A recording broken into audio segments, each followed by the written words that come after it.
Séptima parte.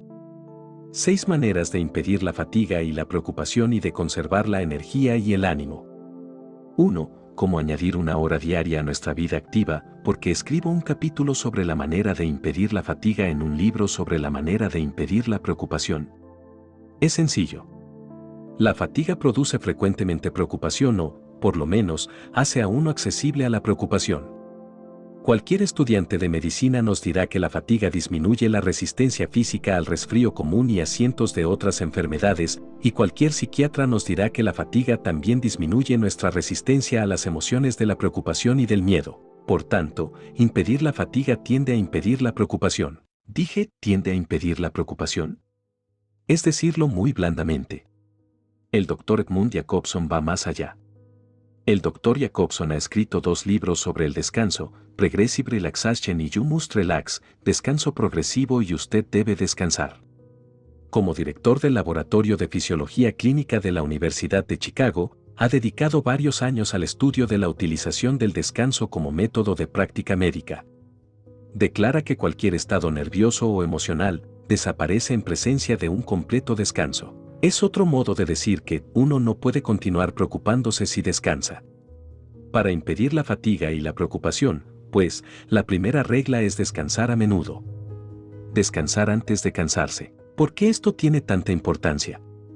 Porque la fatiga se acumula con asombrosa rapidez. El ejército de los Estados Unidos ha descubierto por medio de pruebas repetidas que hasta los jóvenes, hombres endurecidos por años de adiestramiento militar, pueden marchar mejor y resistir más tiempo si se desprenden de su equipo y descansan 10 minutos cada hora. Tal es la razón de que las fuerzas del ejército hagan precisamente esto. El corazón suyo es tan galano como el ejército de los Estados Unidos. Envía cada día a través de su cuerpo la sangre suficiente para llenar un vagón cisterna del ferrocarril. Desarrolla al cabo de 24 horas la energía suficiente para llevar 20 toneladas de carbón a una plataforma situada a 1 metro de altura. Realiza esta increíble cantidad de trabajo durante 50, 70 o tal vez 90 años. ¿Cómo puede soportarlo? El Dr. Walter B. Cannon, de la Escuela de Medicina de Harvard, explica.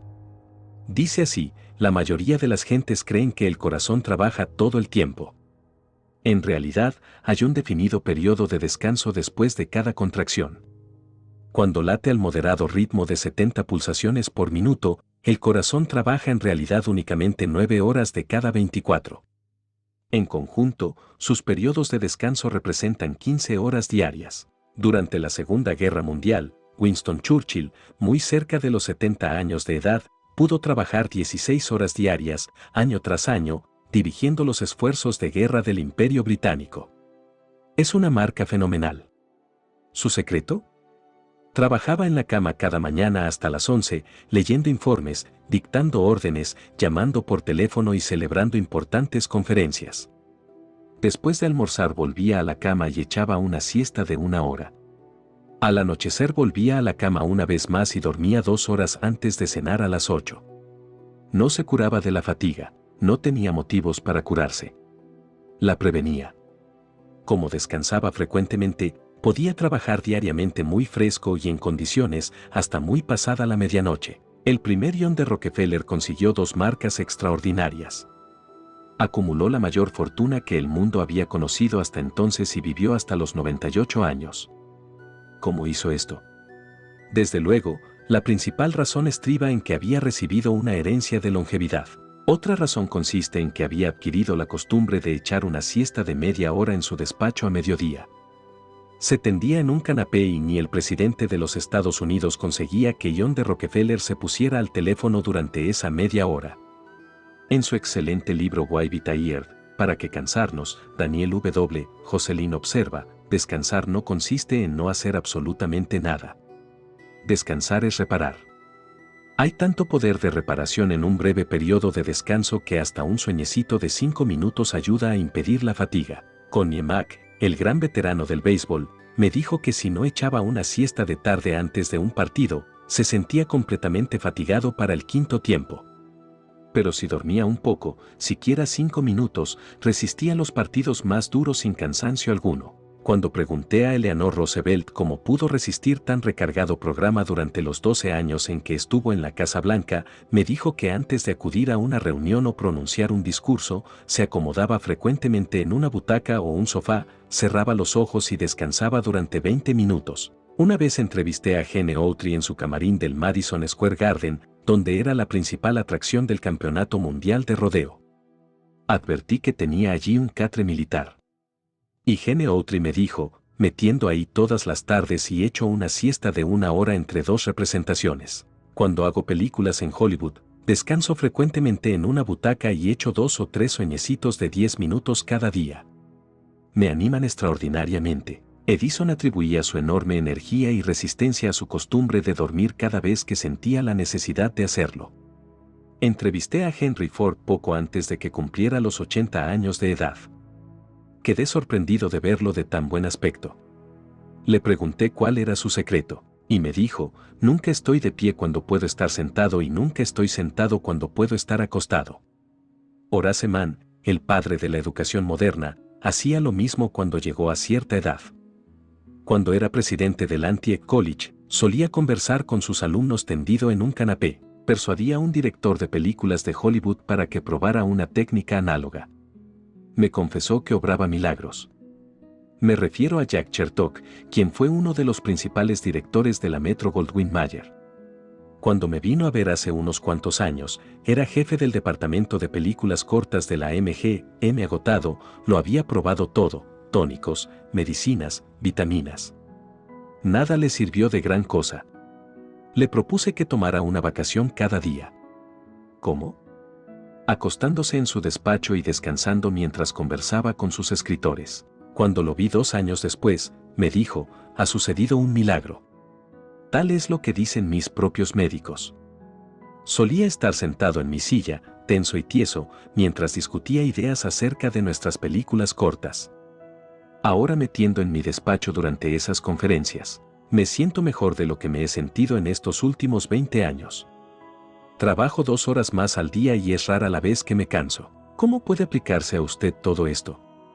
Si es usted un taquígrafo, no puede echar siestas en la oficina como lo hacían Edison y Sam Goldwyn, y, si usted es un contable, no puede tenderse en un canapé mientras discute un informe financiero con su jefe. Pero, si usted vive en una pequeña localidad y vuelve a su casa para almorzar, puede muy bien echar un sueñecito de 10 minutos después del almuerzo. Esto es lo que el general George C. Marshall solía hacer. Se sentía tan atareado dirigiendo al ejército de los Estados Unidos durante la guerra que tenía que descansar a mediodía. Si ha pasado de los 50 años y se cree demasiado atareado para hacer esto, compre inmediatamente todos los seguros de vida que pueda comprar. Los entierros cuestan mucho y sobrevienen bruscamente en estos tiempos y cabe que la mujercita quiera cobrar el dinero del seguro y casarse con un hombre más joven. Si no puede usted echar una siesta a mediodía, trate por lo menos de acostarse durante 1 hora antes de la cena. Es más barato que un whisky y, a la larga, 5.467 veces más eficaz. Si puede dormir 1 hora a las 5, las 6 o las 7 de la tarde, podrá añadir 1 hora a su vida activa. ¿Por qué? ¿Cómo? Porque 1 hora de siesta antes de la cena más 6 horas de sueño durante la noche, un total de 7 horas, le hará mejor que 8 horas de sueño ininterrumpido. Un trabajador manual puede realizar más trabajo si dedica más tiempo al descanso. Frederick Taylor lo demostró mientras trabajaba como técnico de administración científica en la empresa Bethlehem Steel Corporation. Observó que los obreros estaban cargando aproximadamente unas 12,5 toneladas de hierro en lingotes por cabeza en los vagones y que llegaban agotados al mediodía. Hizo un estudio científico de todos los factores de cansancio involucrados y declaró que esos hombres podían cargar no 12,5 toneladas por día, sino 47 toneladas. Calculó que podían realizar 4 veces más trabajo que el que realizaban y no quedar agotados. Pero tenía que probarlo. Taylor eligió a un señor Smith y le pidió que trabajara conforme a las indicaciones de un reloj. El hombre que estaba con un reloj junto a Smith daba las instrucciones. Tome ese lingote y camine. Ahora siéntese y descanse. Ahora camine. Ahora descanse. ¿Qué sucedió? Smith cargó 47 toneladas de lingotes de hierro por día mientras sus compañeros cargaron solamente 12 toneladas y media. Y Smith no abandonó prácticamente nunca ese ritmo durante los 3 años en que Frederick Taylor estuvo en la Bethlehem. Pudo hacer esto porque descansaba antes de cansarse. Cada hora trabajaba aproximadamente 24 minutos y descansaba 36. Descansaba más de lo que trabajaba y, sin embargo, realizaba 4 veces más trabajo que los demás. ¿Es eso un mero rumor? No, usted mismo puede leer la constancia del hecho en las páginas 41 a 62 de Principles of Scientific Management, Principios de Administración Científica, de Frederick Winslow Taylor. Permítame que lo repita, haga lo que hace el ejército y tómese frecuentes descansos. Haga lo que hace el corazón y descanse antes de cansarse. Añadirá así 1 hora diaria a su vida activa. 2. ¿Qué es lo que nos cansa y qué podemos hacer al respecto? He aquí un hecho asombroso e importante: el trabajo mental no puede cansar por sí solo. Parece absurdo. Pero, hace unos cuantos años, los científicos trataron de averiguar hasta cuándo el cerebro humano puede trabajar sin llegar a una disminución de la capacidad de trabajo, la definición científica de la fatiga. Para asombro de esos científicos, se vio que la sangre que pasa a través del cerebro no muestra fatiga alguna cuando está en actividad.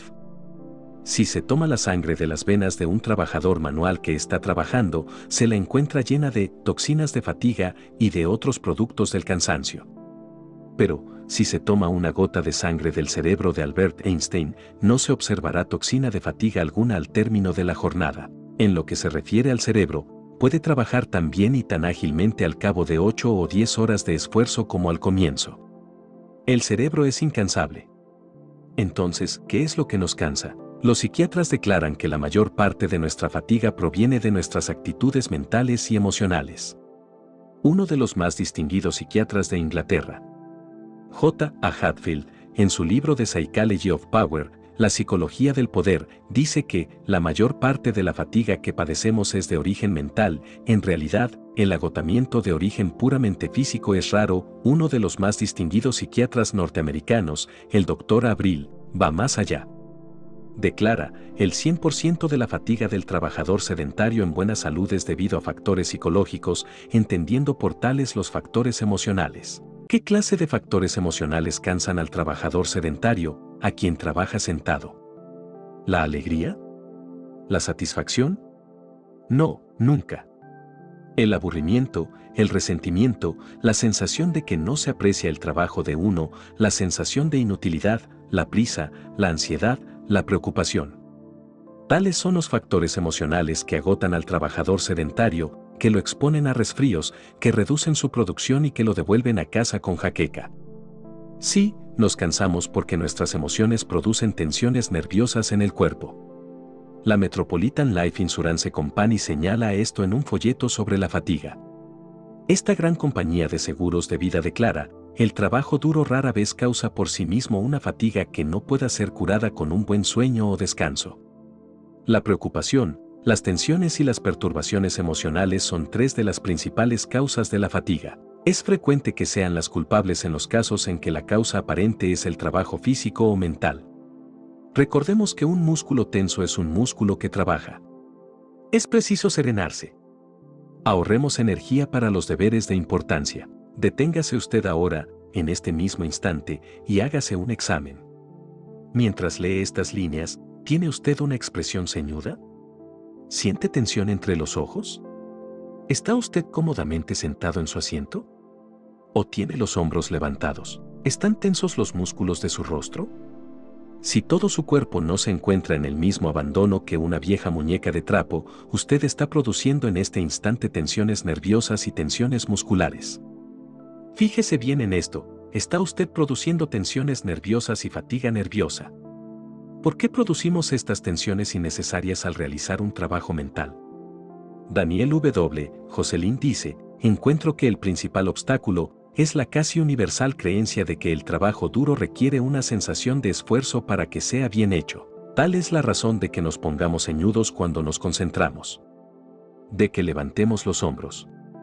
Pedimos a nuestros músculos que realicen los movimientos del esfuerzo, lo que en nada ayuda al trabajo del cerebro. He aquí una asombrosa y trágica verdad, millones de personas que no pensarían jamás en malgastar un centavo andan malgastando y despilfarrando su energía con la inconsciencia de 7 marineros borrachos en Singapur. ¿Cuál es la solución para esta fatiga nerviosa? Descanso. Descanso. Descanso. Aprendamos a descansar mientras realizamos nuestro trabajo. ¿Fácil? No. Usted tendrá probablemente que cambiar las costumbres de toda una vida. Pero el esfuerzo vale la pena porque puede revolucionar su existencia. En su ensayo sobre el Evangelio del Descanso, William James dice, la hipertensión, las sacudidas, el jaleo y la intensidad y la angustia de la expresión de los norteamericanos son malos hábitos, ni más ni menos. La tensión es un hábito. Descansar es un hábito. Y cabe reformar los malos hábitos y formar los buenos. ¿Cómo se descansa? ¿Se comienza con el espíritu o se comienza con los nervios? Ni con uno ni con otros. Se comienza a descansar siempre con los músculos. Hagamos una prueba. Para que se vea cómo se hace, supongamos que comenzamos con los ojos. Lea este párrafo y, cuando haya llegado al final, eche la cabeza hacia atrás, cierre los ojos y dígale silenciosamente, basta. Basta ya. Basta de tensión, basta de ceño. Basta. Basta ya, aflójense. Repita esto una y otra vez, lentamente, durante 1 minuto. ¿No ha observado usted que, al cabo de unos segundos, los músculos de los ojos comenzaron a obedecer? ¿No sintió usted como si una mano hubiera barrido la tensión? Bien, por increíble que parezca, usted ha revelado en 1 solo minuto toda la clave del arte de descansar. Usted puede hacer lo mismo con la mandíbula, los músculos del rostro, el cuello, los hombros y todo el cuerpo. Pero el órgano más importante es el ojo. El Dr. Edmund Jacobson, de la Universidad de Chicago, ha llegado a decir que, si usted es capaz de procurar descanso completo a los músculos de los ojos, podrá también olvidarse de todas sus zozobras. La razón de que los ojos sean tan importantes para aliviar la tensión nerviosa es que queman 1/4 parte de todas las energías nerviosas consumidas por el cuerpo. Tal es también, por otra parte, el motivo de que muchas personas con una visión perfecta sufran de cansancio en los ojos. Es que tienen sus ojos en tensión. Vicki Baum, la famosa novelista, dice que, cuando era niña, conoció a un anciano que le enseñó una de las más importantes lecciones que aprendió en la vida.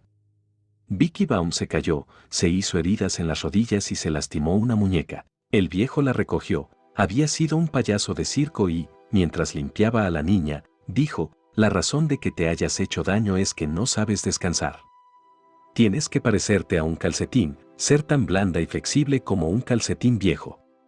Ven, te enseñaré cómo se hace. Y aquel anciano enseñó a Vicki Baum y los otros niños cómo se caía y cómo se daban saltos mortales. Y siempre insistía, pensad que sois un calcetín viejo. Y, para esto, hay que descansar. Cabe descansar a ratos perdidos, cualquiera que sea el lugar donde uno se encuentre. Pero no hay que hacer esfuerzos para descansar. El descanso es la ausencia de toda tensión y de todo esfuerzo. Hay que pensar en descansar. Comencemos pensando en el descanso de los músculos de nuestros ojos y nuestra cara, diciendo una y otra vez, dejad esto. Dejadlo. Dejadlo y descansad. Hay que sentir cómo la energía huye de nuestros músculos faciales para refugiarse en el centro del cuerpo. Piense que está tan libre de tensiones como una criatura. Esto es lo que solía hacer la Galli Curci. La gran soprano Ellen Jepsen me dijo que solía ver a la Galli Curci antes de una representación sentada en una butaca, con todos los músculos relajados y con su mandíbula inferior tan caída que, en realidad, se hundía. Es una práctica excelente. Esto impedía a la cantante ponerse nerviosa antes de entrar en escena, esto impedía el cansancio. He aquí 5 indicaciones que le ayudarán a usted a aprender cómo se descansa. 1. Descanse a ratos perdidos. Deje su cuerpo tan blando como un viejo calcetín. Yo tengo en mi mesa mientras trabajo un viejo calcetín de color castaño, como recuerdo de lo blando que debería estar. Si no tiene un calcetín, puede utilizar al gato. ¿Ha tomado usted en sus manos a un gatito que estuviera tomando el sol? Los 2 extremos de su cuerpo se comban como un periódico mojado. Hasta los yogis de la India dicen que, si se quiere ser maestro en el arte del descanso, hay que observar al gato. Yo nunca he visto un gato cansado, un gato con desarreglos nerviosos o un gato que sufra de insomnio, preocupación o úlceras de estómago. 2. Trabaje, en la medida de lo posible, en posiciones cómodas. Recuerde que las tensiones del cuerpo producen dolores en hombros y espalda y fatiga nerviosa. 3. Obsérvese 4 o 5 veces por día y dígase, ¿estoy haciendo mi trabajo más duro de lo que realmente es? ¿Estoy utilizando músculos que nada tienen que ver con el trabajo que estoy haciendo? Esto le ayudará a formarse el hábito del descanso y, como dice el Dr. David Harold Fink, entre los que mejor conocen la psicología, los hábitos están en la proporción de 2 a 1. 4. Examínese usted de nuevo al final de la jornada, preguntándose: ¿hasta qué punto estoy cansado? Si estoy cansado no es a causa del trabajo mental que he realizado, sino a causa del modo en que lo he realizado. Daniel W. Jocelyn dice: mido mis realizaciones, no por lo cansado que estoy al final de la jornada, sino por la medida en que no estoy cansado. Cuando me siento particularmente cansado al final de la jornada o con una irritabilidad que demuestra que mis nervios están cansados, sé de modo indubitable que ha sido un día ineficiente tanto en cantidad como en calidad. Si todos los ejecutivos aprendieran esta misma lección, nuestro promedio de fallecimientos por enfermedades de hipertensión descendería de la noche a la mañana. Y dejaríamos de llenar nuestros sanatorios y manicomios con personas deshechas por la fatiga y la preocupación. 3. Cómo evitar la fatiga y mantenerse joven. Un día del otoño último mi ayudante voló a Boston para asistir a una sesión de una de las clases médicas más extraordinarias del mundo. ¿Médicas? Bien, sí. Esta clase se celebra una vez a la semana en el dispensario de Boston y los pacientes que asisten a ella son sometidos a exámenes regulares y completas antes de ser admitidos. Pero, en realidad, esta clase es una clínica psicológica. Aunque su denominación oficial es clase de psicología aplicada, anteriormente era clase de regulación del pensamiento, nombre propuesto por el primer miembro. La verdadera finalidad de la institución es tratar a las personas enfermas de preocupación. Y muchos de estos pacientes son amas de casa emocionalmente perturbadas. ¿Cómo se inició esta clase para enfermos de preocupación? Bien, en 1930, el Dr. Joseph H. Pratt, quien, por cierto, había sido discípulo de Sir William Osler, observó que muchos de los pacientes externos que acudían al dispensario de Boston no tenían aparentemente ninguna afección física y, sin embargo, presentaban prácticamente todos los síntomas que la carne hereda. Las manos de una mujer estaban tan agarrotadas por la artritis que ya no servían para el menor trabajo. Otra mujer ofrecía todos los espantosos síntomas de un cáncer de estómago. Otras más tenían dolores de espalda, jaquecas, cansancio crónico o vagas molestias y afecciones. Sentían realmente todas estas cosas. Pero los exámenes médicos más completos revelaban que estas mujeres estaban perfectamente en sentido físico. Muchos médicos a la antigua hubieran dicho que todo era imaginación, fantasía, pero el Dr. Pratt comprendió que era inútil decir a las pacientes que se fueran a casa y olvidaran todo aquello. Sabía que la mayoría de aquellas mujeres no querían estar enfermas. Si les hubiera sido fácil olvidarse de sus afecciones, lo habrían hecho sin necesidad de nadie. Entonces, ¿qué cabía hacer? Abrió esta clase en medio de las dudas de los médicos que lo rodeaban. Y la clase ha obrado maravillas. En los 18 años transcurridos desde su inauguración son miles los pacientes que han sido curados asistiendo a ella. Algunos de los pacientes han acudido durante años con la misma religiosidad con que se va a la iglesia. Mi ayudante habló con una mujer que apenas había faltado a una sesión en 9 años. Esta mujer dijo que la primera vez que fue a la clínica estaba completamente convencida de que tenía un riñón flotante y alguna afección al corazón. Estaba tan preocupada y tensa que perdía a veces la vista y tenía accesos de ceguera. Sin embargo, hoy se muestra confiada, animosa y en excelente salud. Parecía no tener más de 40 años y tenía dormido en sus brazos a uno de sus nietos. Habló así: solía preocuparme mucho por las cuestiones familiares. En ocasiones deseaba morirme. Pero aprendí en esta clínica lo inútil que es preocuparse. Aprendí a acabar con eso. Y puedo decir honradamente que ahora mi vida es serena. La doctora Rosalie Ferdin, asesora médica de la clase, dijo que creía que el modo mejor de aliviar la preocupación era hablar de nuestros problemas con alguien en quien tengamos confianza. Seguidamente manifestó: llamamos a esto catarsis. Cuando los pacientes llegan aquí, pueden exponer sus problemas con todo detalle hasta que consiguen expulsarlos de sus espíritus. Rumiar las preocupaciones y guardarlas para sí es algo que causa una gran tensión nerviosa. Tenemos que compartir nuestras preocupaciones. Tenemos que dar participación en nuestros problemas. Es preciso tener la sensación de que hay alguien en el mundo que desea escuchar, capaz de comprender. Mi ayudante presenció el gran alivio que obtuvo una mujer exponiendo sus preocupaciones. Tenía preocupaciones domésticas y, cuando comenzó a hablar, parecía que iba a estallar. Después, gradualmente, a medida que hablaba, se fue calmando. Al final de la entrevista estaba sonriente. ¿Había sido resuelto su problema? No, no era tan fácil.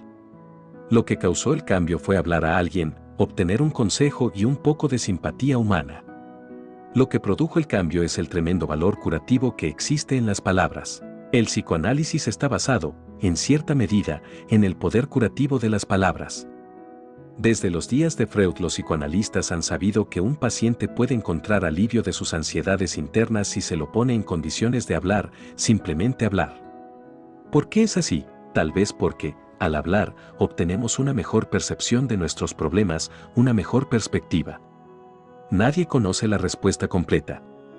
Pero todos sabemos que, desembuchándolo, sacándolo de nuestro pecho, se obtiene un alivio casi inmediato. Si es así, porque la próxima vez que tengamos un problema emocional no buscamos a alguien con quien hablar del asunto. No quiero decir, desde luego, que debemos convertirnos en una plaga acudiendo con lamentos y quejas al primero que tengamos a nuestro alcance. Decidamos qué persona merece nuestra confianza absoluta y pidámosle una entrevista. Puede ser un pariente, un médico, un abogado, un funcionario o un sacerdote. Después digamos a esta persona: quiero su consejo. Tengo un problema y quisiera que usted lo escuchara mientras lo expongo en palabras. Quizá usted pueda aconsejarme. Quizá posea usted puntos de vista que yo no pueda alcanzar. Pero aunque no sea así, usted me ayudará mucho con solo sentarse y escucharme. Exponer las cosas es, pues, una de las principales terapias utilizadas en la clase del dispensario de Boston. Pero he aquí algunas otras ideas que recogí en la misma clase, son cosas que usted puede hacer en su hogar. 1. Lleve un cuaderno de notas o recortes con lecturas que inspiren. En este cuaderno usted puede incluir todos los poemas, oraciones breves o citas que le atraigan personalmente y le den ánimo. Después, cuando una tarde lluviosa le cause una depresión profunda, tal vez encuentre en el cuaderno la receta para disipar la tristeza. Son muchos los pacientes del dispensario que han llevado cuadernos así durante años. Dicen que ha sido acicate espiritual para ellos. 2. No se fije excesivamente en las deficiencias de otros. Una mujer de la clase que se estaba convirtiendo en una esposa ceñuda, regañona y de rostro demacrado, debió responder a la pregunta: ¿qué haría usted si su marido muriese? Quedó tan escandalizada ante la idea que inmediatamente se sentó y comenzó a exponer las buenas cualidades de su marido. La lista fue muy larga. ¿Por qué no hace usted lo mismo la próxima vez que sienta que se ha casado con un feroz tirano? Tal vez acabe convencida, después de enumerar tantas virtudes, de que su marido es hombre de mérito. 3. Tome interés en los demás. Desarrolle un interés cordial y sano por las personas que comparten su vida. A una paciente que se sentía tan especial, que no tenía ningún amigo, se le dijo que escribiera un relato acerca de la primera persona que encontrara. La buena señora comenzó, en el ómnibus, a preguntarse a qué clase de ambientes pertenecerían las personas que veía. Trató de imaginarse cómo era la vida de todas aquellas personas.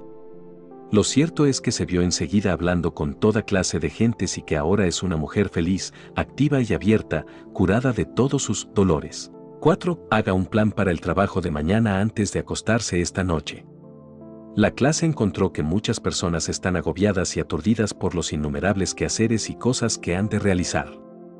Nunca consiguen poner término a sus tareas. Se ven acosadas por el reloj. Para curar esta sensación de prisa y preocupación se propuso que se trazara cada noche un plan para el día siguiente. ¿Qué sucedió? Más trabajo realizado, menos fatiga, una sensación de orgullo y realización y tiempo sobrante para descansar y divertirse. 5. Finalmente, evite la tensión y la fatiga. Descanse. Descanse. Nada aumentará tanto sus años como la tensión y la fatiga. Nada causará estragos en la frescura de su tez y en su aspecto. Mi ayudante permaneció 1 hora en la clase de regulación del pensamiento, en Boston, mientras el director, el profesor Paul E. Johnson, exponía muchos de los principios que hemos estudiado en el anterior capítulo sobre las normas del descanso. Al cabo de 10 minutos de ejercicios de reposo, mi ayudante, del mismo modo que los demás, estaba casi dormida, muy derecha en su silla. ¿Por qué se insiste tanto en el descanso físico? Porque la clínica sabe, como los demás médicos, que, para librar a una persona de sus preocupaciones, es preciso hacerle descansar. Sí, usted debe descansar. Aunque parezca extraño, el duro piso es mejor para relajarse que un muelle colchón. Proporciona más resistencia. Es bueno para la columna vertebral. Y bien, he aquí algunos ejercicios que puede hacer en su casa.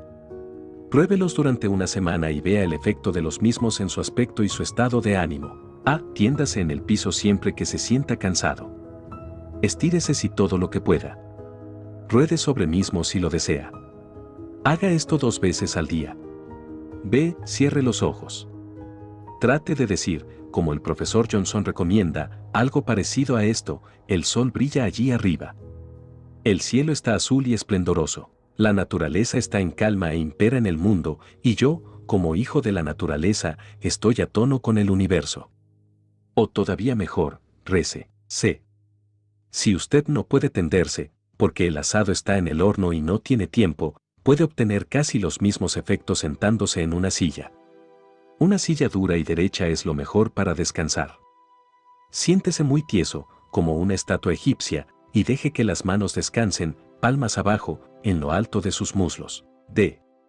Ahora, lentamente, ponga tensos los dedos de los pies y seguidamente aflójelos. Ponga tensos los músculos de las piernas y seguidamente aflójelos. Haga esto lentamente hacia arriba con todos los músculos del cuerpo, hasta llegar al cuello. Después haga que la cabeza gire pesadamente, como si fuera una pelota de fútbol. Y diga en todo momento a sus músculos, como en el capítulo anterior: vamos, aflójense, aflójense. Calme sus nervios con una respiración lenta y profunda. Respire desde lo más hondo.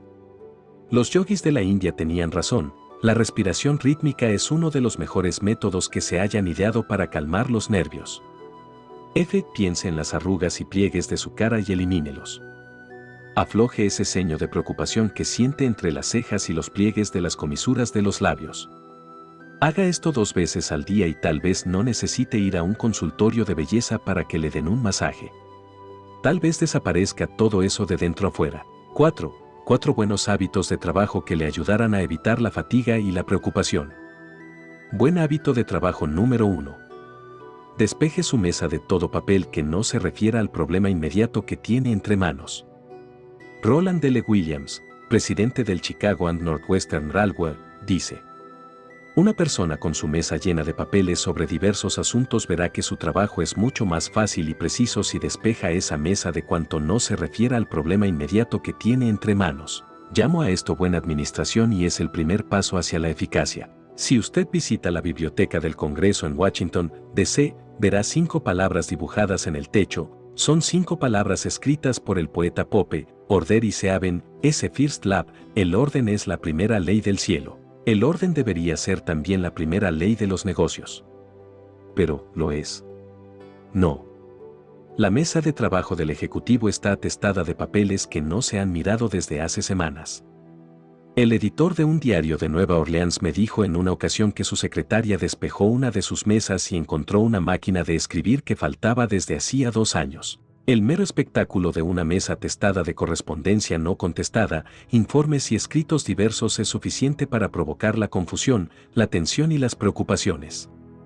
Y es algo mucho peor que esto. El constante recuerdo de 1.000.000 de cosas que hay que hacer y de la falta de tiempo para hacerlas puede provocar no solamente tensión y fatiga, sino también alta presión sanguínea, desarreglos cardíacos y úlceras de estómago. El Dr. John H. Stokes, profesor de la Escuela de Medicina para Graduados de la Universidad de Pensilvania, leyó un informe ante la Convención Nacional de la Asociación Médica Norteamericana que se titulaba Neurosis funcionales como complicaciones de una enfermedad orgánica. En este informe, el Dr. Stokes enumeró 11 condiciones bajo el título que hay que buscar en el estado de ánimo del paciente. He aquí la primera partida de la vista. La sensación de deber u obligación, la interminable sucesión de cosas que tienen necesariamente que hacerse pero, como algo tan elemental como despejar la mesa y tomar decisiones puede ayudar a evitar esta alta presión, esta sensación de debo hacerlo, esta sensación de una interminable sucesión de cosas que tienen necesariamente que hacerse. El Dr. William L. Sadler, el famoso psiquiatra, habla de un paciente que, utilizando este sencillo procedimiento, evitó un derrumbe nervioso. El hombre era directivo de una importante firma de Chicago. Cuando llegó a la consulta del Dr. Sadler, estaba tenso, nervioso, preocupado. Sabía que iba derechamente a la pérdida de la salud, pero no podía abandonar el trabajo. Necesitaba ayuda. El Dr. Sadler dice, mientras este hombre me contaba su historia, sonó el teléfono. Era una llamada del hospital.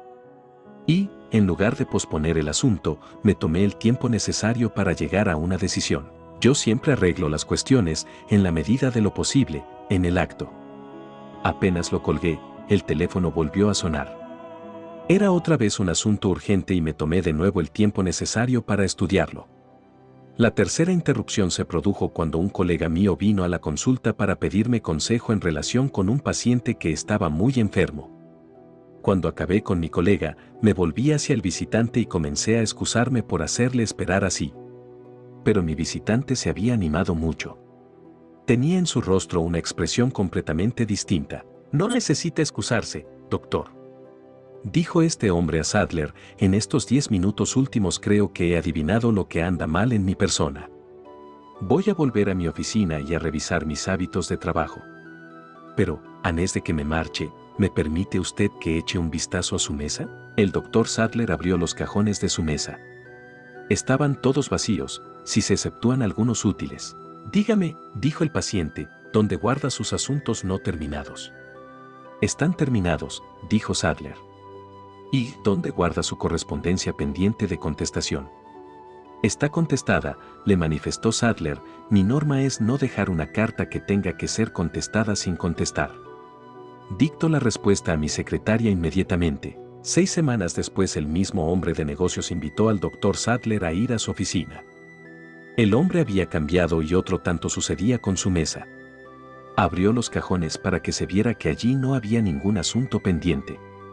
Hace 6 semanas, dijo a Sadler, tenía 3 mesas diferentes en 2 oficinas distintas y estaba abrumado de trabajo. Nunca acababa. Después de hablar con usted volví aquí y despejé una carretada de informes y viejos papeles. Ahora trabajo en una sola mesa, arreglo los asuntos en cuanto se me presentan y no tengo una montaña de trabajo pendiente agobiándome, poniéndome en tensión y preocupándome. Pero lo más asombroso es que me he restablecido por completo. Ya no observo la menor falla en mi salud. Charles Evans Hughes, antiguo presidente de la Suprema Corte de los Estados Unidos, dijo, los hombres no mueren de exceso de trabajo. Mueren de disipación y de preocupación. Sí, de derrochar sus energías y de preocuparse porque nunca consiguen ponerse al día con su trabajo. Buen hábito de trabajo número 2.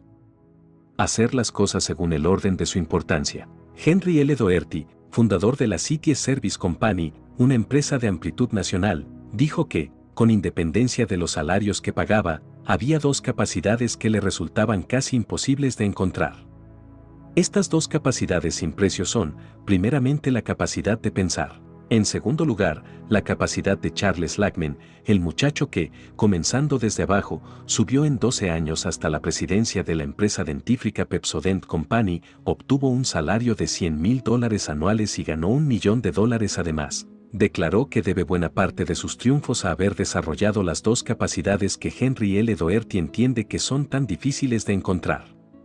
Charles Lachman manifestó, que yo recuerde, nunca me he levantado después de las 5 de la madrugada, porque creo que a esa hora puedo pensar mejor que a cualquier otra.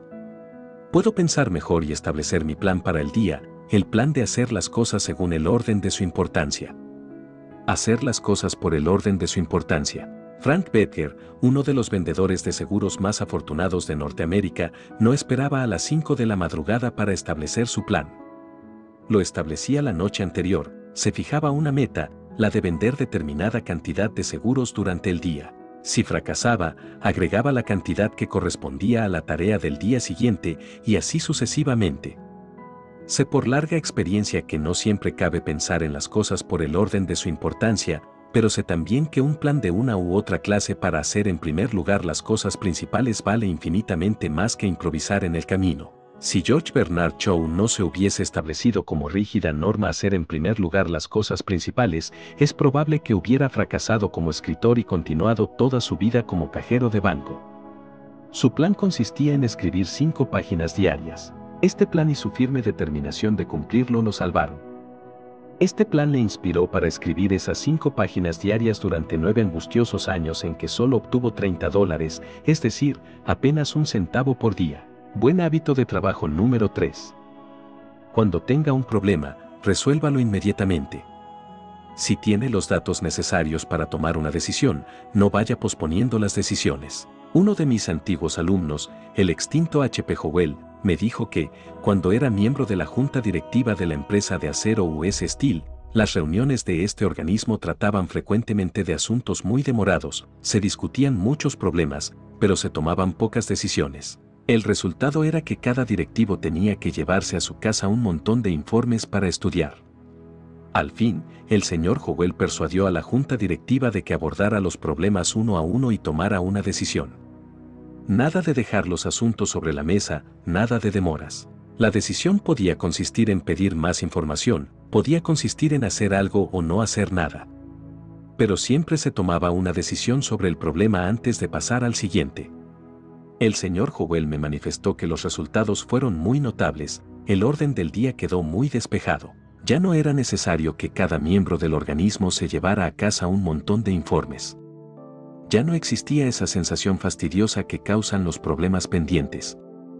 Es una buena norma, no solamente para los miembros de la junta directiva de la U.S. Steel, sino también para usted y para mí. Buen hábito de trabajo número 4.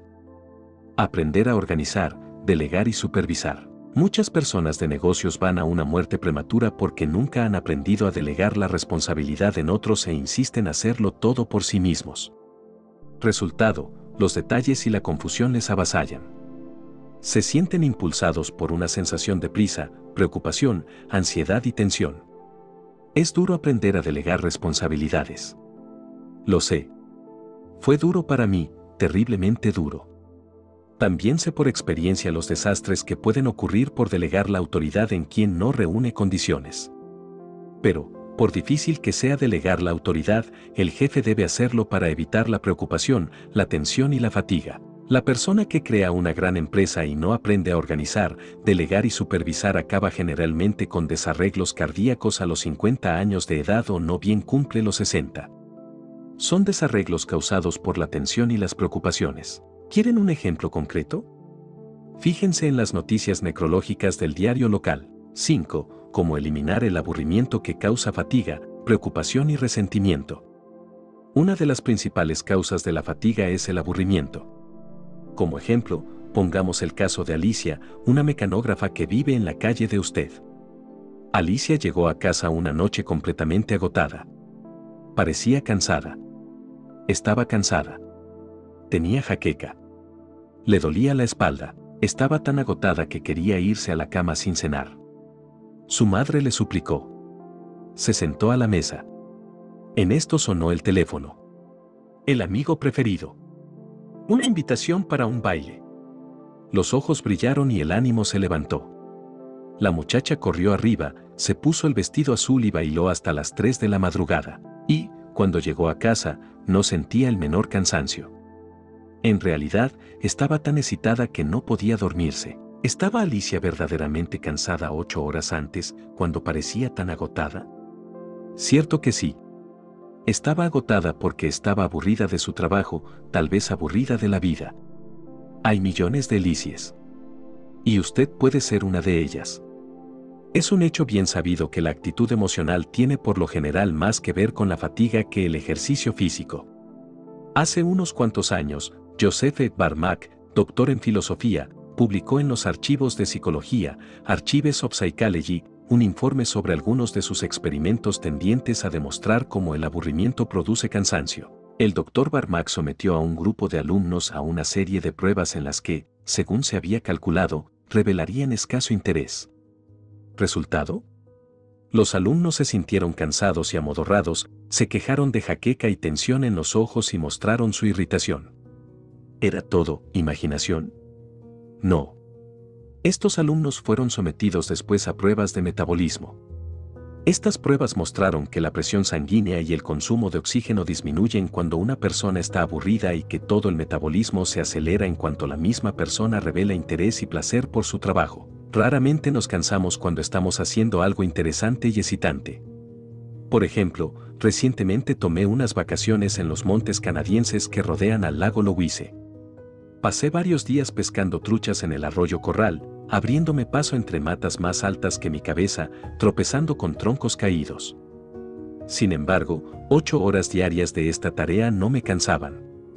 ¿Por qué? Porque estaba exaltado, encantado. Tenía la sensación de haber realizado una gran hazaña, había pescado 6 magníficas truchas. Pero supongamos que la pesca me hubiera aburrido, ¿cómo me hubiera sentido entonces? Aquel durísimo trabajo a más de 2000 metros de altitud me hubiera agotado por completo. Aún en actividades tan intensas como el montañismo, el tedio puede cansarnos mucho más que el duro trabajo que hay que realizar. Por ejemplo, el señor S.H. Kingman, presidente de una institución bancaria de Minneapolis, me contó un incidente que es una perfecta ilustración de este aserto. En julio de 1943 el gobierno canadiense pidió al Club Alpino del Canadá que proporcionara guías para adiestrar a los cazadores del Príncipe de Gales en el escalamiento de montañas. El señor Kingman fue uno de los guías elegidos para adiestrar a estos soldados. Me contó cómo él y otros guías, hombres entre los 42 y 59 años de edad, condujeron a los jóvenes combatientes por los glaciares y campos de nieve y a lo alto de un farallón de 15 metros de altura, donde había que trepar con cuerdas y sin otros apoyos que insignificantes resaltos y agarraderos. Subieron al pico Michael, al pico Vicepresidente y a otras innominadas cumbres del valle de Little Youhou, en las montañas rocosas canadienses. Después de 15 horas de montañismo, estos jóvenes, que estaban en excelentes condiciones, acababan de terminar un curso de 6 semanas en un duro adiestramiento de comando, revelaban el más completo agotamiento. ¿Es que esta fatiga era causada por la utilización de músculos que no habían sido endurecidos en el adiestramiento de comando? Quien haya presenciado alguna vez este adiestramiento considerará ridícula la pregunta. No, estaban tan agotados porque les aburría aquel montañismo. El cansancio era tan grande que algunos se echaban a dormir sin esperar a comer. Pero los guías, hombres que duplicaban y triplicaban a los soldados en edad, estaban cansados. Sí, pero no agotados. Los guías comían y continuaban levantados durante horas en amena charla acerca de las experiencias del día. No estaban agotados porque estaban interesados. Cuando el Dr. Edward Thorndike, de Columbia, realizaba experimentos sobre la fatiga, hacía que varios jóvenes se mantuvieran despiertos durante casi una semana, manteniéndolos siempre interesados. Se dice que al cabo de una intensa investigación, Thorndike afirmó: el aburrimiento es la única causa real de la disminución del trabajo. Si es usted un trabajador mental, rara vez le cansará la cantidad de trabajo que realice. Puede cansarse por la cantidad de trabajo que no realice. Por ejemplo, recuerde el día de la última semana en que fue usted constantemente interrumpido. Las cartas quedaron sin contestar. Hubo que anular tales o cuales entrevistas. Surgieron dificultades en varios sitios, todo anduvo mal. Usted no realizó nada y llegó a casa agotado y con la cabeza que parecía estallar. Al día siguiente, todo marchó sobre ruedas en la oficina. Usted realizó 40 veces más cosas que el día anterior. Usted volvió a su casa tan fresco como una blanca gardenia. Usted ha tenido esta experiencia. Y yo también. ¿Qué lección se puede aprender aquí? Nuestra fatiga tiene frecuentemente por causa, no nuestro trabajo, sino la preocupación, la frustración y el resentimiento. Mientras escribía este capítulo fui a ver una reposición de Show Boat, la deliciosa comedia musical de Jerome Kern.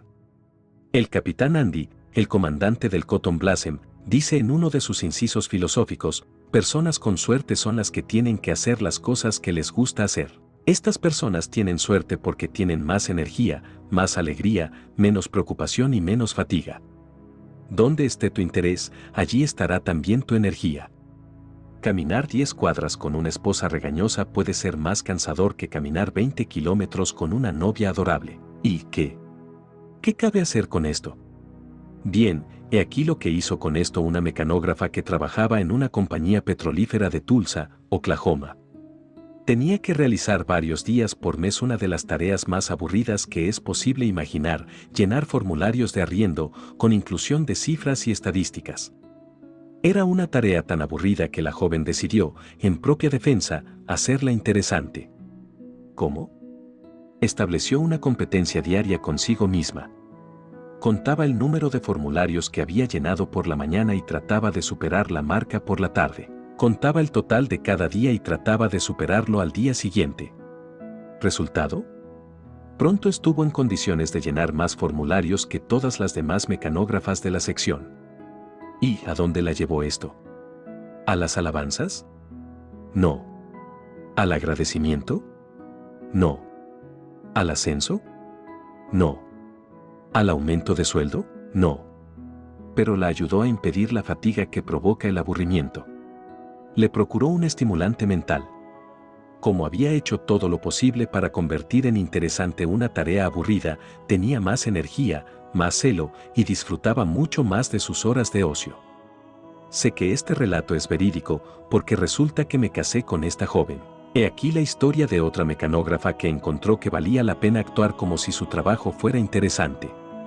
Solía luchar con su trabajo. Pero ya no lo hace. Se llama Bowley G. Golden y es de Elmhurst, Illinois. He aquí su relato, según me lo escribió. Hay 4 mecanógrafas en mi oficina y cada una de nosotras tiene que tomar las cartas de varios hombres. De cuando en cuando nos armamos un lío en esta tarea y, en una ocasión, cuando un subjefe de sección insistió en que debía rehacer una carta, me sublevé. Traté de convencerlo de que la carta podía ser corregida sin ser rehecha, pero él me replicó que, si no rehacía la carta, ya encontraría quien lo hiciera. Yo estaba fuera de mí. Pero, al comenzar a rehacer la carta, me dije que serían muchas las personas que disfrutarían con la oportunidad de hacer el trabajo que yo estaba haciendo. Me dije también que me pagaban un sueldo para hacer precisamente lo que estaba haciendo. Empecé a sentirme mejor. De pronto decidí hacer el trabajo como si verdaderamente disfrutara con él, a pesar de que lo despreciara. E hice así este importante descubrimiento: hacer el trabajo como si verdaderamente se disfrutara con él, permite cierto disfrute. También he averiguado que puedo trabajar más deprisa si disfruto con mi trabajo. Tal es la razón de que muy rara vez tenga ahora que trabajar fuera de las horas ordinarias. Esta nueva actitud mía me conquistó la reputación de buena trabajadora. Y, cuando uno de los jefes de sección necesitó una secretaria particular, me eligió a mí para el puesto, porque, según dijo, yo siempre estaba dispuesta a hacer sin gruñir cualquier trabajo extraordinario. Este asunto del poder de una nueva actitud mental ha sido para mí un gran descubrimiento. Ha obrado maravillas. Bowley Golden utilizó la milagrosa filosofía, como si, del profesor Hans Weinger. Actúe como si su trabajo le interesara y esta actuación tenderá a crearle un interés real. También tenderá a disminuir su fatiga, sus tensiones y sus preocupaciones. Hace unos cuantos años Harlan Howard tomó una decisión que cambió su vida por completo. Decidió hacer interesante una tarea tediosa.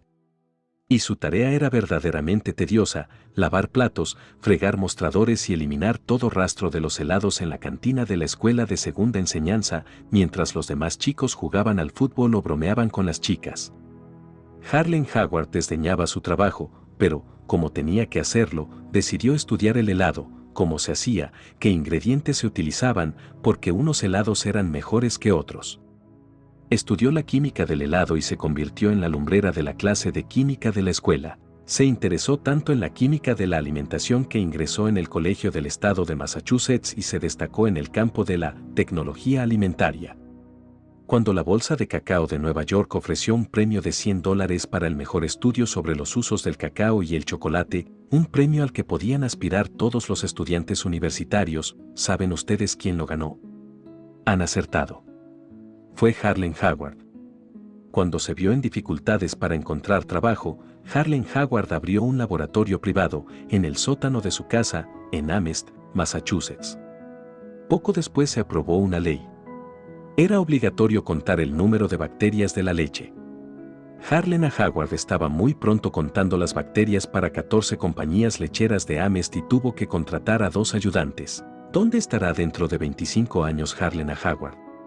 Bien, los hombres que ahora dirigen el negocio de la química de la alimentación se habrán retirado o habrán fallecido para entonces y sus puestos serán ocupados por los jóvenes que ahora irradian iniciativa y entusiasmo. Dentro de 25 años Harlan Howard será probablemente una de las principales figuras de su profesión, mientras que algunos de sus compañeros de clase, a los que solía servir helados, estarán amargados, sin empleo, echando la culpa al gobierno y lamentándose de no haber tenido nunca una oportunidad. Cabe que Harlan Howard no hubiera tenido tampoco nunca una oportunidad, si no hubiese tomado la de hacer interesante una tarea aburrida. Hace años hubo otro joven que se aburría con su trabajo de permanecer junto a un torno, produciendo pernos en una fábrica. Se llamaba Sam. Quería dejar su colocación, pero temía no encontrar otra. Como tenía que hacer este tedioso trabajo, Sam decidió hacerlo interesante. Disputó una carrera con el mecánico que operaba una máquina a su lado. Uno de ellos tenía que alisar superficies en su máquina y el otro tenía que dar a los pernos su diámetro exacto. Cambiaban de máquinas de cuando en cuando y verificaban quién conseguía fabricar más pernos. El capataz, impresionado por la rapidez y la precisión de Sam, pronto dio a este un puesto mejor. Fue el comienzo de toda una serie de ascensos. 30 años después, Samuel Baudain, era presidente de la fábrica de locomotoras Baldwin, pero pudo no haber pasado de mecánico en toda su vida si no hubiese decidido hacer interesante su aburrido trabajo. H.V. Kaltenbaum, el famoso analista de noticias de radio, me explicó en una ocasión cómo hizo interés ante una tarea tediosa. Cuando tenía 22 años cruzó el Atlántico en un barco para ganado, como mozo al cuidado de los animales. Después de recorrer Inglaterra en bicicleta, llegó a París, hambriento y sin un centavo. Empeñó su máquina fotográfica por $5 y, mediante un aviso que puso en la edición de París del diario The New York Herald, obtuvo un puesto de vendedor de aparatos estereoscópicos. Si usted ha cumplido ya los 40 años, recordará aquellos antiguos estereoscopios que poníamos ante nuestros ojos para contemplar 2 imágenes exactamente iguales. Al mirar, sucedía un milagro. Las 2 lentes del estereoscopio transformaban las 2 imágenes en una sola con el efecto de una tercera dimensión. Veíamos la distancia, obteníamos una asombrosa sensación de perspectiva. Bien, como iba diciendo, Kaltenbaum comenzó a vender estos aparatos de puerta en París. Y no sabía francés. Pero ganó $500 de comisiones aquel año y se convirtió en uno de los vendedores de Francia mejor pagados. H.V. Kaltenbaum me dijo que esta experiencia desarrolló en él las cualidades que conducen al triunfo más que cualquier año de estudios en Harvard. ¿Confianza? Me afirmó que, después de aquella experiencia, se consideró capaz de vender las actas del Congreso norteamericano a las amas de casa francesas. Esta experiencia le procuró también un íntimo conocimiento de la vida francesa, lo que sirvió después de mucho para interpretar ante el micrófono los acontecimientos europeos. ¿Cómo se las arregló para convertirse en un buen vendedor ignorando el francés? Bien, pidió a su patrón que le escribiera lo que tenía que decir en perfecto francés y se lo aprendió de memoria. Llamaba a una puerta y salía el ama de casa. Kaltenbaum comenzaba a recitar de memoria con un acento tan espantoso que resultaba cómico. Mostraba al ama de casa las imágenes y, cuando se le hacía alguna pregunta, se limitaba a encogerse de hombros y a decir, «Un yanqui». «Un yanqui». Se quitaba el sombrero y enseñaba la copia en perfecto francés de lo que tenía que decir pegada en el forro. El ama de casa se echaba a reír, él también, y había así ocasión para enseñar más imágenes. Cuando H.V. Kaltenbaum me contó todo esto, confesó que su trabajo había sido cualquier cosa menos fácil. Me dijo que solo una cualidad le permitió seguir adelante, su determinación de hacer interesante el trabajo. Todas las mañanas, antes de salir de casa, se miraba al espejo y se decía unas cuantas palabras de ánimo. «Kaltenbaum, tienes que hacer esto si quieres comer». «¿Y cómo tienes que hacerlo? Porque no lo pasas bien mientras lo haces». ¿Por qué no te imaginas que cada vez que llamas a una puerta eres un actor ante las candilejas y hay un público que te está mirando? Al fin y al cabo, lo que estás haciendo es tan divertido como cualquier cosa de la escena. ¿Por qué no pones celo y entusiasmo en el asunto? El señor Kaltenborn me dijo que estas charlas diarias ante el espejo le ayudaron a transformar una tarea que había odiado y temido en una aventura que le agradaba y le resultaba muy provechosa. Cuando pregunté al señor Kaltenborn si tenía algún consejo que dar a los jóvenes norteamericanos con deseos de triunfar, dijo, sí, lucha contigo mismo cada mañana. Hablamos mucho acerca de la importancia del ejercicio físico para despertarnos del medio sueño en que tantos nos desenvolvemos. Pero necesitamos todavía más algún ejercicio mental y espiritual que nos impulse cada mañana a la acción. Háblate a ti mismo con palabras de ánimo todos los días. ¿Es que hablarnos así es tonto, superficial, infantil? No, es, por el contrario, la misma esencia de una sólida psicología. Nuestra vida es la obra de nuestros pensamientos. Estas palabras son tan ciertas hoy como hace 18 siglos, cuando fueron escritas por primera vez por Marco Aurelio en sus Meditaciones. Nuestra vida es la obra de nuestros pensamientos. Hablándose a sí mismo a todas horas, usted puede orientarse a tener pensamientos de coraje y felicidad, pensamientos de vigor y paz. Hablándose a sí mismo de las cosas que debe agradecer, puede usted llenar su espíritu de pensamientos que encumbran y cantan. Al tener los pensamientos acertados, usted puede hacer cualquier tarea menos desagradable. Su patrón quiere que usted se interese en un trabajo porque quiere hacer más dinero. Pero olvidémonos de lo que el patrón quiere. Pensemos únicamente en lo que puede beneficiarnos el interés en nuestro trabajo. Recordemos que podemos duplicar la felicidad de nuestra vida, pues empleamos en el trabajo la mitad de nuestras horas de vigilia y, si no hallamos la felicidad en el trabajo, es posible que no la encontremos nunca en ninguna parte. Recordemos que, interesándonos en nuestra tarea, eliminaremos nuestras preocupaciones y, a la larga, obtendremos probables ascensos y aumentos de sueldo. Y, aunque esto no suceda, reduciremos nuestro cansancio a un mínimo y disfrutaremos más de nuestras horas de ocio. 6. ¿Cómo no preocuparse por el insomnio? ¿Se preocupa usted cuando no puede dormir? Entonces tal vez le interese saber que Samuel Untermaier, el famoso abogado internacional, no disfrutó de una buena noche de sueño en toda su vida. Cuando Sam Untermaier fue a la universidad estaba preocupado por dos afecciones, el asma y el insomnio. No podía al parecer curarse de ninguna de ellas, por lo que decidió hacer lo más acertado en su situación, sacar ventajas de su permanente vigilia. En lugar de agitarse, dar vueltas y preocuparse hasta enloquecer, se levantaba y estudiaba. ¿Resultado? Comenzó a obtener honores en todas las clases y se convirtió en uno de los prodigios de la Universidad de la Ciudad de Nueva York. Después de iniciar su práctica del derecho, los insomnios continuaron. Pero Untermaier no se preocupaba. Decía, la naturaleza se hará cargo de mi persona. Y la naturaleza lo hizo. A pesar de lo poco que dormía, su salud se mantuvo en buen estado y pudo trabajar tanto como cualquiera de los jóvenes abogados neoyorquinos.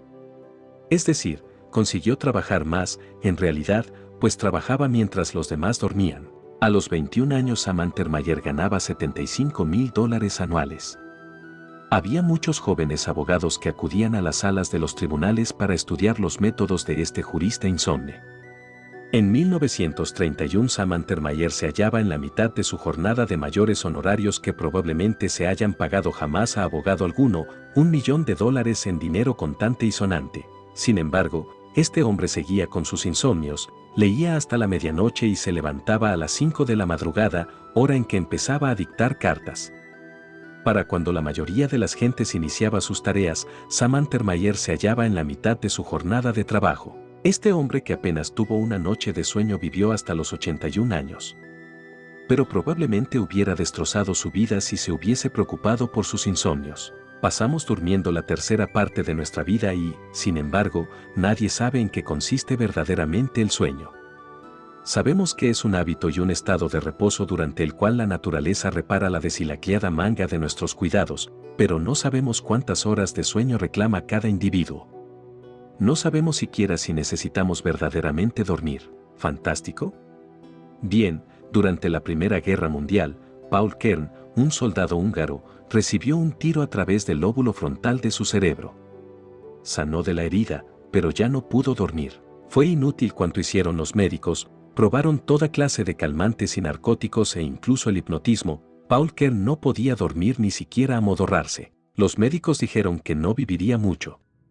Pero les dio un mentis. Consiguió una ocupación y vivió durante años con una salud excelente. Se acostaba, cerraba los ojos y descansaba, pero no dormía ni un minuto. Su caso fue un misterio médico que echó por tierra muchas de nuestras creencias sobre el sueño. Algunas personas necesitan más sueño que otras. Toscanini solo necesitaba 5 horas diarias, pero Calvin Coolidge necesitaba más del doble. Coolidge dormía 11 horas al día. En otros términos, Toscanini durmió aproximadamente la quinta parte de su vida, mientras que Calvin Coolidge durmió casi la mitad de la suya. Preocuparse por el insomnio le hará mucho más daño que el insomnio mismo. Por ejemplo, uno de mis alumnos, Ira Sandner, de Ridgefield Park, Nueva Jersey, llegó al límite del suicidio a causa del insomnio crónico. Ira Sandner me dijo, llegué a creer que me volvía loco. En un principio, el fastidio era que resultaba demasiado dormilón. El despertador no me despertaba y llegaba tarde a mi trabajo. Me empecé a preocupar y, en realidad, mi patrón me previno que tendría que llegar a la hora.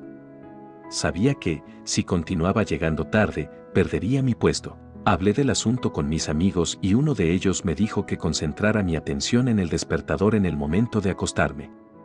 Fue esto lo que provocó el insomnio. El tic-tac de ese maldito despertador se convirtió en una obsesión. Me tenía despierto y agitado toda la noche. Cuando llegaba la mañana, casi estaba enfermo. Enfermo de cansancio y preocupación. Esto continuó durante 8 semanas. No puedo describir las torturas que sufrí. Estaba convencido de que me volvía loco. A veces paseaba por la habitación horas enteras y llegué a pensar en tirarme por la ventana y acabar con todo. Finalmente, visité a un médico a quien conocía de toda la vida. Y este médico me dijo, Ira, no puedo ayudarlo. Nadie puede ayudarlo, porque es usted quien ha creado eso en su interior. Váyase a la cama esta noche y, si no puede dormir, olvídese de todo eso. Dígase. Me importa un comino que no pueda dormir. Nada me ha de pasar si permanezco despierto hasta mañana. Cierre los ojos y añada, mientras esté así tendido, sin moverme, sin preocuparme, descansaré, de todos modos. Hice esto y, en unas 2 semanas, comencé a dormir. En menos de un mes llegué a dormir 8 horas y mis nervios volvieron a un estado normal.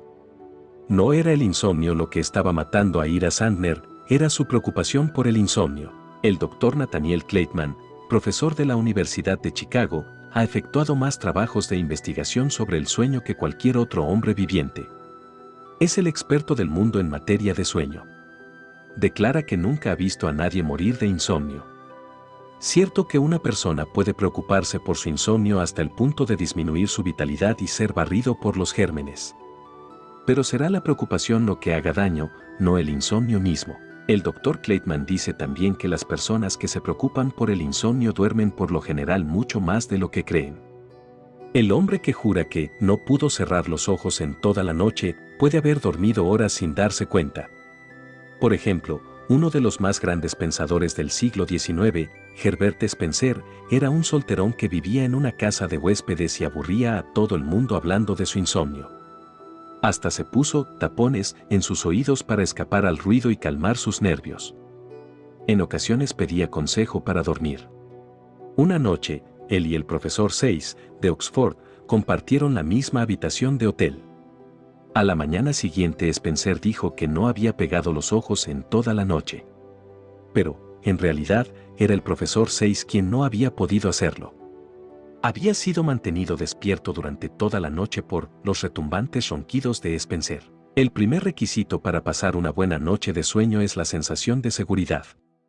Necesitamos tener la impresión de que un poder superior cuidará de nosotros hasta la mañana. El Dr. Thomas Hislop, del Great West Reading Asylum, recalcó este extremo en un discurso pronunciado ante la Asociación Médica Británica. Dijo, uno de los mejores agentes del sueño que mis años de práctica me han revelado es la oración. Digo esto puramente como médico. El ejercicio de la oración, en los que habitualmente lo practican, Debe ser considerado como el más adecuado y normal de todos los pacificadores del espíritu y calmantes de los nervios. Dejadlo. Dejadlo en manos de Dios. Janette MacDonald me dijo que, cuando estaba deprimida y preocupada y no podía dormir, obtenía siempre una sensación de seguridad repitiendo el Salmo 23, «El Señor es mi pastor, no me veré en la privación. Me llevará a los verdes prados, me conducirá junto a las tranquilas aguas». Pero, si usted no es religioso y tiene que hacer las cosas por el camino áspero, aprenda a descansar por medio de medidas físicas.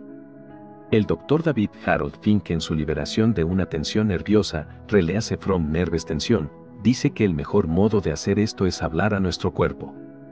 Según el Dr. Fink, las palabras son la clave de toda clase de hipnotismo, y cuando no se puede dormir es que uno se ha creado su insomnio hablándose a sí mismo. El modo de deshacer esto es deshipnotizarse y cabe lograrlo diciendo a los músculos del cuerpo: «Vamos, vamos. Aflojaos y descansad». Sabemos ya que el espíritu y los nervios no pueden descansar mientras los músculos estén tensos, por tanto, si queremos dormir, tenemos que comenzar con los músculos. El Dr. Fink recomienda, y es algo que tiene resultado en la práctica, colocar una almohada bajo las rodillas a fin de aflojar los músculos de las piernas y otras 2 pequeñas almohadas bajo los brazos por razón análoga. Después, diciendo a la mandíbula, los ojos, los brazos y las piernas que descansen, nos quedamos finalmente dormidos antes de darnos cuenta de nada. Lo he probado, es cosa que sé. Una de las mejores curas de insomnio es la de cansarse físicamente trabajando en el jardín, nadando, jugando al tenis o fútbol o desarrollando simplemente un trabajo físico agotador. Esto es lo que hacía Theodore Dreiser. Cuando era un joven autor que trataba de abrirse camino, se preocupaba por el insomnio y buscó una ocupación de obrero manual en el ferrocarril central de Nueva York. Después de un día de trabajo de pico y pala, estaba tan agotado que apenas podía despertarse para comer. Si nos cansamos lo suficiente, la naturaleza nos obligará a dormir aunque estemos caminando. Como ejemplo diré que, cuando yo tenía 13 años de edad, mi padre envió una carretada de cerdos cebados a Saint Joe, Missouri. Como obtuvo 2 pases para el tren, me llevó consigo. Hasta entonces nunca había estado en una localidad de más de 4.000 almas. Cuando bajamos en Saint Joe, una ciudad de 60.000 habitantes, estaba excitadísimo. Vi rascacielos de 6 pisos y, maravilla de maravillas, un tranvía. Puedo todavía cerrar los ojos y ver y oír a este vehículo. Después del día más emocionante de mi vida, mi padre y yo tomamos el tren de retorno a Ravenwood, Missouri. Llegamos al pueblo a las 2 de la madrugada y tuvimos que andar 6 kilómetros para llegar a nuestra granja. Y aquí está lo importante del relato: estaba tan agotado que dormía y soñaba mientras andábamos. He dormido frecuentemente montado a caballo. Y vivo para contarlo. Cuando los hombres están completamente agotados duermen profundamente en medio del fragor, el horror y el peligro de la guerra.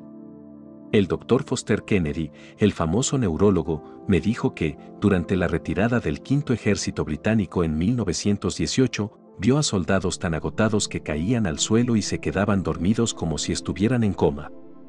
No se despertaban ni cuando se les levantaban los párpados con los dedos. Y advirtió el Dr. Foster Kennedy que, invariablemente, las pupilas de los dormidos habían girado hacia arriba.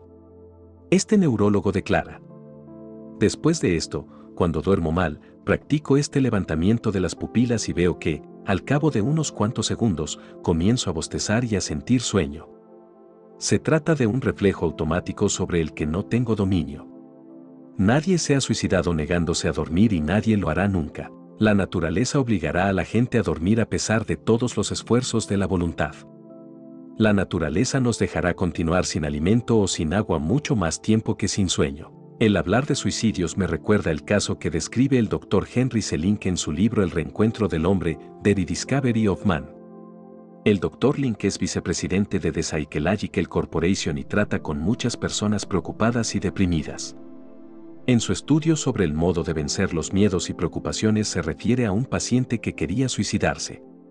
El Dr. Link, sabiendo que discutir empeoraría las cosas, dijo a este hombre: si va usted a suicidarse de cualquier manera, hágalo por lo menos al modo heroico. Corra alrededor de una manzana hasta caer muerto. El hombre lo intentó, no una, sino varias veces. Y cada vez se sintió algo mejor, si no de espíritu, por lo menos de músculos. A la tercera noche había logrado lo que el Dr. Link buscaba en primer lugar, que estuviera tan físicamente cansado, y tan físicamente aliviado, que durmiera como un leño. Posteriormente se incorporó a un club atlético y comenzó a participar en concursos deportivos. Pronto se sintió tan bien que quería vivir eternamente. Por tanto, para no preocuparnos por el insomnio, he aquí 5 reglas. 1. Si no puede usted dormir, haga lo que hizo Samuel Untermaier. Levántese y trabaje o lea hasta que sienta sueño. 2. Recuerde que nadie se ha muerto por falta de sueño. Preocuparse por el insomnio causa generalmente mucho más daño que el insomnio mismo. 3. Intente rezar o repita el Salmo 23, como hace Janette McDonald. 4. Haga descansar a su cuerpo. 5. Ejercicio. Cánsese físicamente hasta el punto de no poder permanecer despierto. En síntesis. 6 maneras de impedir la fatiga y la preocupación y de conservar la energía y el ánimo. Regla 1. Descanse antes de cansarse. Regla 2. Aprenda a descansar en su trabajo. Regla 3. Aprenda a descansar en el hogar. Regla 4. Aplique estos 4 buenos hábitos de trabajo. A. Despeje su mesa de trabajo de todo papel que no se refiera al problema inmediato que tenga entre manos. B. Haga las cosas por el orden de su importancia. C. Cuando tenga un problema, resuélvalo en el acto, si posee los hechos necesarios para tomar una decisión. D. Aprenda a organizar, delegar y supervisar. Regla 5. Para impedir la fatiga y la preocupación, ponga entusiasmo en su trabajo. Regla 6. Recuerde que nadie se murió por falta de sueño. Es la preocupación por el insomnio lo que hace el daño, no el insomnio. Si el contenido de este audio fue de tu utilidad, te invito a que me regales un me gusta y suscríbete al canal para que disfrutes de más información que nos permita aprovechar al máximo el poco tiempo que tenemos para obtener sabiduría y filosofías que nos sean de un gran apoyo para mejorar nuestra vida. Reproduce el audio cuando te encuentres atorado en el tráfico, al realizar actividades del hogar, si te encuentras en algún vuelo, en sala de espera en algún lugar o simplemente si haces una caminata al aire libre. Siempre es bueno encontrar medios que nos permitan tener oportunidad de aprender y mejorar como seres humanos. Sé audaz y aprovecha al máximo la oportunidad que tenemos de estar en este mundo y no olvides, carpe diem, tempus fugit.